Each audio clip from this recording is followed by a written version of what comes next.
नमस्कार। आज हम राज्यपाल की विवेकीय शक्तियों के बारे में यानी डिस्क्रिशनरी पावर्स के बारे में जानकारी प्राप्त करेंगे। भारतीय संविधान के अनुच्छेद 163(1) में ये प्रावधान है कि संविधान के उपबंधों के अधीन जिन विषयों पर राज्यपाल को स्वविवेक से कार्य करने की अपेक्षा की जाती है, उन विषयों को छोड़कर अन्य सभी विषयों तथा बातों में राज्यपाल मंत्री परिषद की सलाह और परामर्श व मंत्रणा से कार्य करेगा और उस मंत्रिमंडल का अध्यक्ष मुख्यमंत्री होगा। इस प्रकार अनुच्छेद 163(1) राज्यपाल की विवेकी शक्तियों के बारे में प्रावधान करता है। इस अनुच्छेद के अनुसार जब राज्यपाल अपने विवेक का प्रयोग करता है तो राज्यपाल का निर्णय अंतिम होगा। उस निर्णय को न्यायालय में चुनौती नहीं दी जा सकती कि अमुक विषय पर राज्यपाल ने स्वविवेक से कार्य किया है अथवा नहीं। इस अनुच्छेद का तात्पर्य है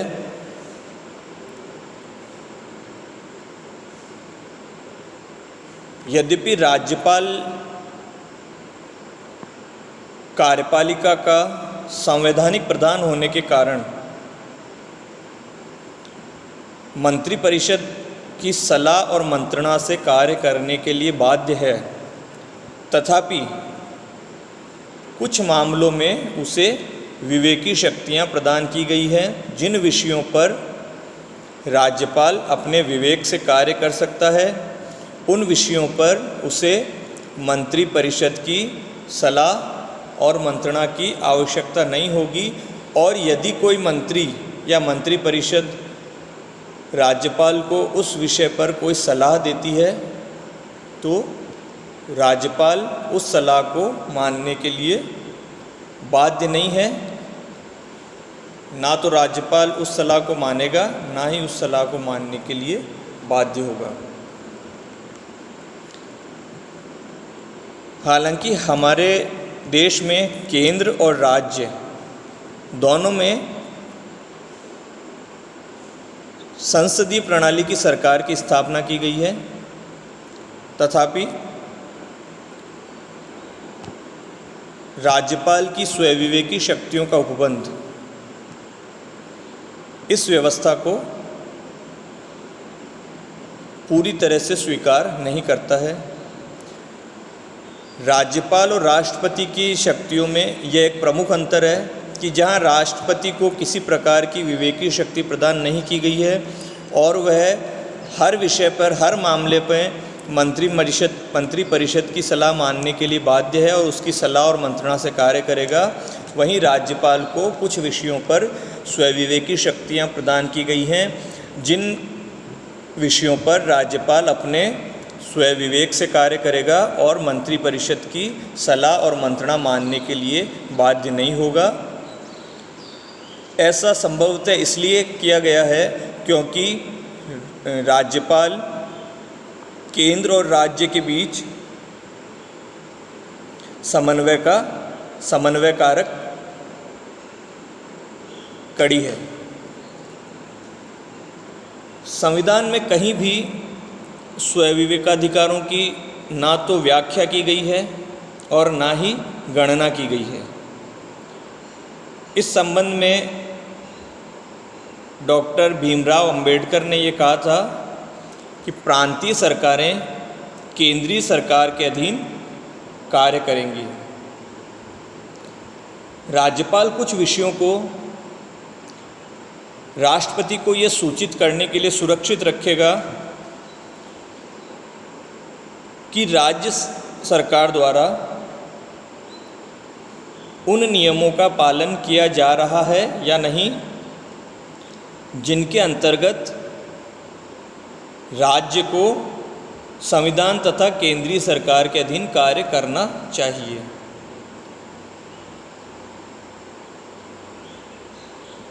हालांकि राज्यपाल अपना स्वविवेक बहुत ही कम विषयों पर प्रयोग कर सकता है। उदाहरण स्वरूप, संविधान की अनुसूची 6 के खंड 9 तथा 18 के अंतर्गत असम की जो जनजातियां हैं उनके प्रशासन के संबंध में राज्यपाल स्वविवेक का प्रयोग करेगा। कोर्ट्स ने विभिन्न निर्णयों द्वारा राज्यपाल की स्थिति को समय समय पर स्पष्ट किया है। इनमें एक वाद है, सुनील कुमार बना मुख्य सचिव बंगाल सरकार।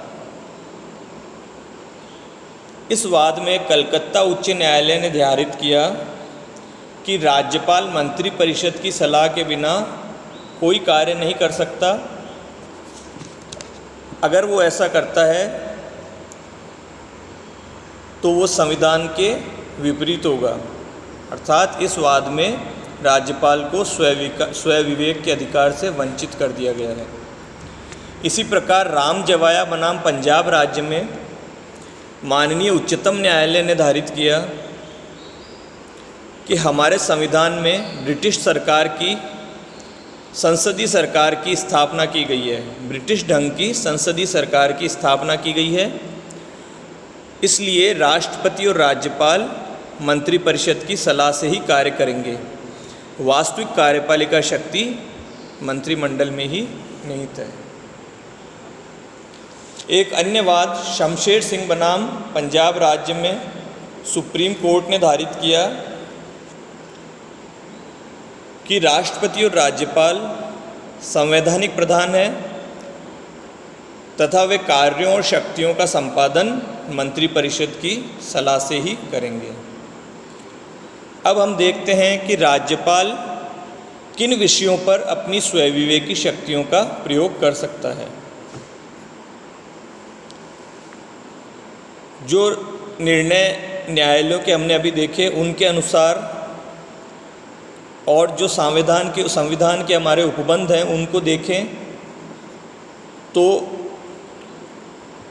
यह प्रतीत होता है कि राज्यपाल मंत्रिपरिषद की मंत्रणा और सलाह से ही कार्य करेगा।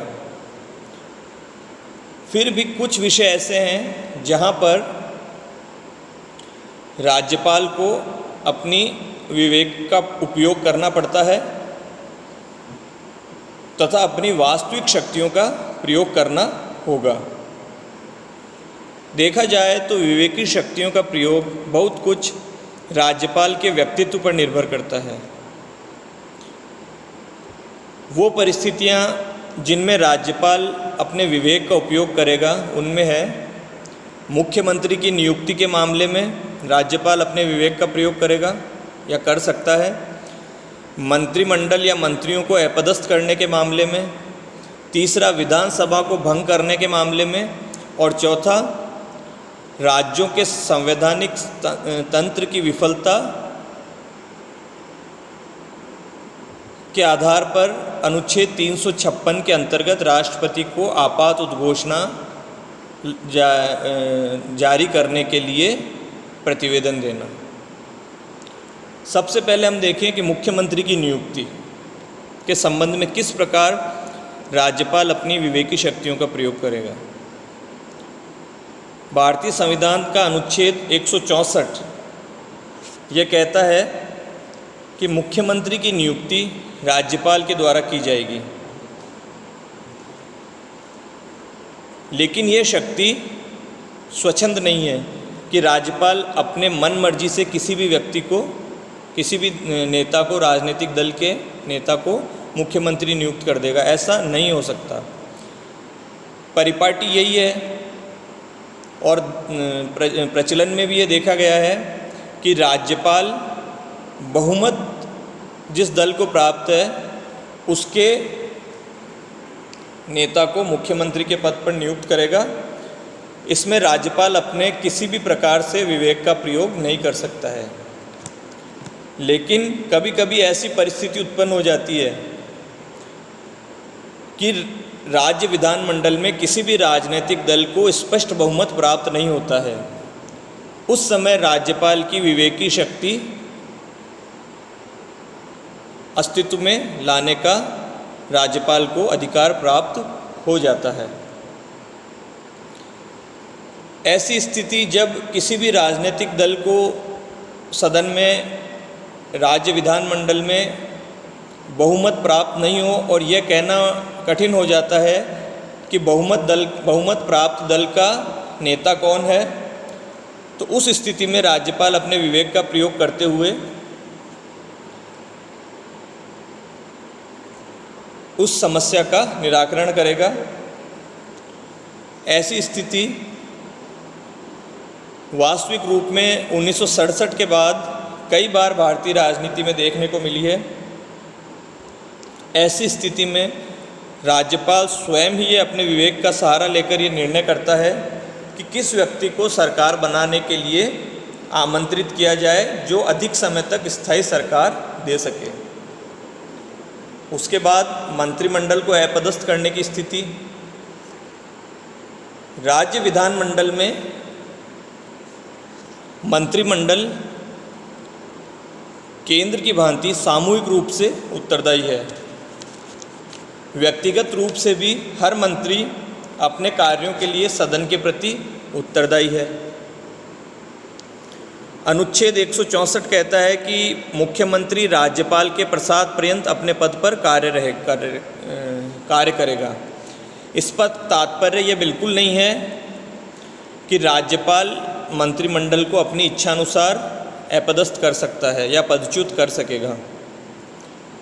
सामूहिक उत्तरदायित्व के सिद्धांत का तात्पर्य यही है कि मंत्रिमंडल को जब तक बहुमत प्राप्त है, उसे सदन का विश्वास प्राप्त है, तब तक वह अपने पद पर बने रहेंगे। उन्हें व्यावहारिक रूप से राज्यपाल पदच्युत नहीं कर सकेगा। लेकिन अनेक उदाहरणों से स्पष्ट हो जाता है कि हमारे देश की राजनीति में राज्यपालों ने इस परंपरा का पालन नहीं किया है। जैसे एक वाद है MP शर्मा बनाम PC घोष। इस वाद में पश्चिम बंगाल में राज्य मंत्रिमंडल को बहुमत प्राप्त था, तथापि राज्यपाल ने इस आशंका से कि मंत्रिमंडल ने अपना बहुमत खो दिया है, मंत्रिमंडल को यानी विधानमंडल को पदच्युत कर दिया गया। जब मामला न्यायालय में पहुंचा तो न्यायालय ने राज्यपाल की इस कार्रवाई को संवैधानिक घोषित किया और मत व्यक्त किया कि राज्यपाल इन मामलों में स्वविवेक का प्रयोग कर सकता है, और राज्यपाल ने इस मामले में भी स्वविवेक का प्रयोग किया है। परंतु अनेक संविधानवेत्ताओं ने राज्यपाल के इस कृत्य को अवैध बताया, क्योंकि ये संसदीय प्रणाली की सुस्थापित परंपराओं के विरुद्ध था। इसी प्रकार 1970 में उत्तर प्रदेश की चौधरी चरण सिंह की सरकार को, यानी उनके मंत्रिमंडल को, इस आधार पर कि उनके पास बहुमत प्राप्त नहीं है, इस आशंका के आधार पर पदच्युत कर दिया गया। लेकिन जब मामला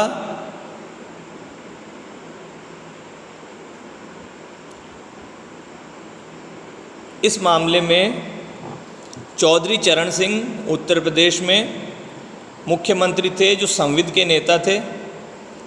इस दल में से कुछ घटक कांग्रेस के कुछ व्यक्तियों के निकल जाने पर राज्यपाल ने राष्ट्रपति को राष्ट्रपति शासन लागू करने की सिफारिश कर दी थी, क्योंकि राज्यपाल के मतानुसार संविद को बहुमत प्राप्त नहीं था। परंतु बहुमत प्राप्त है नहीं, इस बात का निर्धारण सदन में ही हो सकता है, जबकि ऐसा अवसर नहीं दिया गया। इन सब घटनाओं के पश्चात राष्ट्रपति ने राज्यपाल द्वारा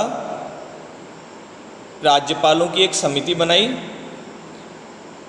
जिन्होंने ऐसी परिस्थितियों में राज्यपाल को किस प्रकार व्यवहार करना चाहिए उस संबंध में कुछ सुझाव दिए। जैसे जिस मुख्यमंत्री को बहुमत प्राप्त होने का वह दावा करता है, लेकिन उस बहुमत सिद्ध करने में अनावश्यक विलंब कर रहा है, उसे राज्यपाल अपदस्थ कर सकेगा। या कोई मंत्री या कोई मुख्यमंत्री सदन में बहुमत साबित करने से इनकार करता है तो राज्यपाल उसे अपदस्थ कर सकता है। यदि किसी वैकल्पिक मंत्रिमंडल की संभावना नहीं है तभी राष्ट्रपति को राज्यपाल द्वारा राष्ट्रपति शासन लागू करने की सिफारिश की जानी चाहिए।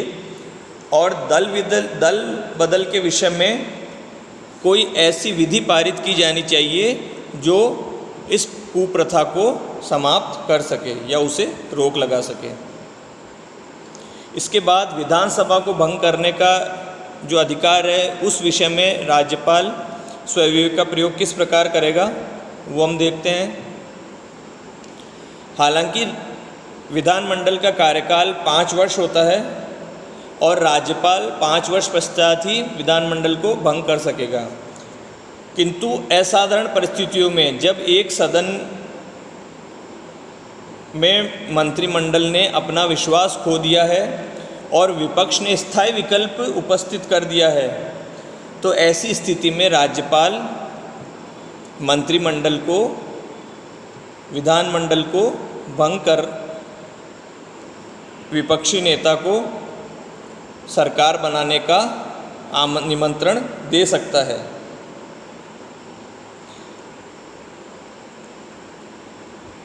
चाहे स्थिति ऐसी रही हो कि जिस मंत्रिमंडल ने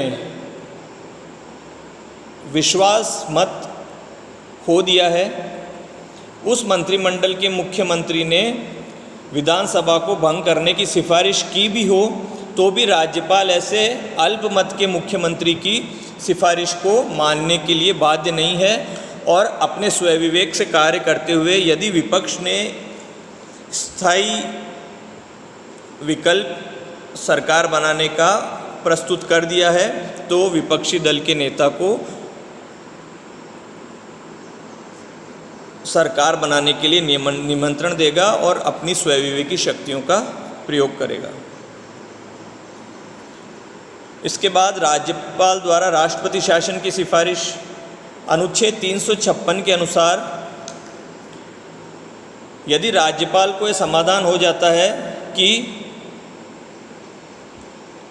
राज्य में संविधान के उपबंधों के अनुसार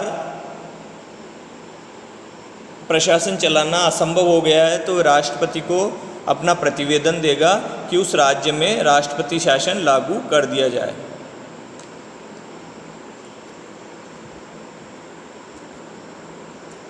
ऐसा प्रतिवेदन और परामर्श पूर्ण रूप से राज्यपाल की विवेकी शक्तियों पर निर्भर करता है और इस मामले में राज्यपाल को किसी भी अन्य सलाह की आवश्यकता नहीं होती है। इस प्रकार हम देखते हैं कि राज्यपाल को हालांकि वो राज्य में संवैधानिक प्रधान है तथापि उसे कुछ मामलों में विलक्षण स्वविवेकी शक्तियाँ प्राप्त है जिनके द्वारा वह राज्य की राजनीति में महत्वपूर्ण भूमिका निभाता है। धन्यवाद।